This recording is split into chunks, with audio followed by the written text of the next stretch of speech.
First important question है, करो या मरो का नारा किसने दिया था? सही उत्तर है ऑप्शन बी, महात्मा गांधी ने। महात्मा गांधी ने भारत छोड़ो आंदोलन के समय में 8 अगस्त 1942 में अपने भाषण में करो या मरो का नारा दिया था। नेक्स्ट इंपॉर्टेंट क्वेश्चन है, सामान्यतः मनुष्य के शरीर का ताप होता है।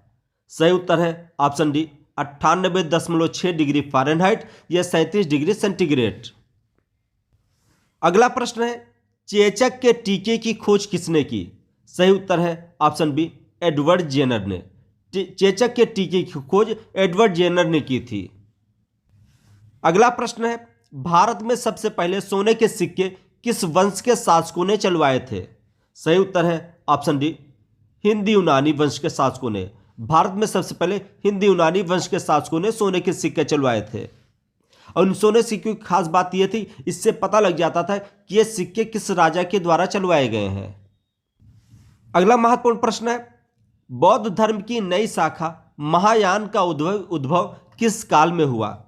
सही उत्तर है ऑप्शन सी, कुषाण काल में।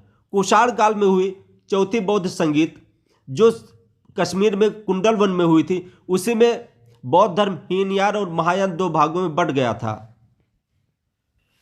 अगला प्रश्न है, मगध साम्राज्य में शिशुनाग वंश के बाद किस वंश का उदय हुआ? सही उत्तर है ऑप्शन बी, नंद वंश। मगध साम्राज्य में शिशुनाग वंश के शासक नंदवर्धन को हत्या करके महापद्मनंद ने नंद वंश की स्थापना की थी। अगला प्रश्न है, निम्न में से किसमें कोशिका भित्ति पाई जाती है? सही उत्तर है ऑप्शन डी, स्पाइरोगायरा में। स्पाइरोगायरा में ही कोशिका भित्ति पाई जाती है। अगला महत्वपूर्ण प्रश्न है, शुंग वंश की स्थापना किसने की थी? सही उत्तर है ऑप्शन सी, पुष्यमित्र शुंग ने। शुंग वंश की स्थापना पुष्यमित्र शुंग ने की थी। अगला प्रश्न है, निम्नलिखित में से किस पौधे में परकंद के द्वारा जनन होता है? सही उत्तर है ऑप्शन डी, ये सभी। अदरक, हल्दी, फर्ण, ये तीनों में परकंद के द्वारा जनन होता है। अगला प्रश्न है, कंड वंश का प्रवर्तक कौन था? सही उत्तर है ऑप्शन बी, वासुदेव। कंड वंश का प्रवर्तक वासुदेव था। अगला प्रश्न है, लैंगिक जनन के लिए आवश्यक है? सही उत्तर है ऑप्शन ए, अर्धसूत्री विभाजन। अगला महत्वपूर्ण प्रश्न है, निम्नलिखित में से कौन सी गैस वायुमंडल में नहीं पाई जाती है? सही उत्तर है ऑप्शन बी, क्लोरीन। क्लोरीन एक बहुत ही अभिक्रियाशील गैस है, इसलिए वायुमंडल में स्वतंत्र रूप से नहीं पाई जाती है। नेक्स्ट इंपॉर्टेंट क्वेश्चन है, कनिष्क की राजधानी कहां थी? सही उत्तर है ऑप्शन बी, पेशावर। कनिष्क की राजधानी पेशावर थी। अगला प्रश्न है, निम्नलिखित में से किसमें मुकुलन के द्वारा प्रजनन होता है? सही उत्तर है ऑप्शन सी, हाइड्रा। हाइड्रा में मुकुलन के द्वारा प्रजनन होता है। हम देखते हैं मुकुलन होता क्या है। हाइड्रा किसी जीव की बाहरी सतह की कोशिकाओं से समसूत्री विभाजन से एक उभार आ जाता है, उस उभार को मुकुल कहते हैं, और मुकुल के द्वारा अलैंगिक जनन की विधि को मुकुलन कहा जाता है। अगला महत्वपूर्ण प्रश्न है, कनिष्क ने शक संवत कब चलाया था? बहुत ही महत्वपूर्ण क्वेश्चन है, आपका आंसर हो जाएगा ऑप्शन सी, 78 ईस्वी में।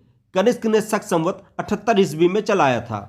और खास बात यह है, कनिष्क कुषाण शासक है, जबकि उसने जो संवत चलाया वो शक संवत था।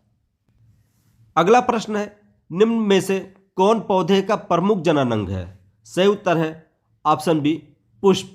पुष्प को पौधे का प्रमुख जनन अंग माना जाता है। अगला प्रश्न है, जिप्सम किसका अयस्क है? सही उत्तर है ऑप्शन सी, कैल्शियम का। जिप्सम कैल्शियम का अयस्क है। अगला प्रश्न है, मौर्योत्तर काल में किस देश के साथ भारत का शानदार व्यापार होता था? सही उत्तर है ऑप्शन सी, रोम के साथ।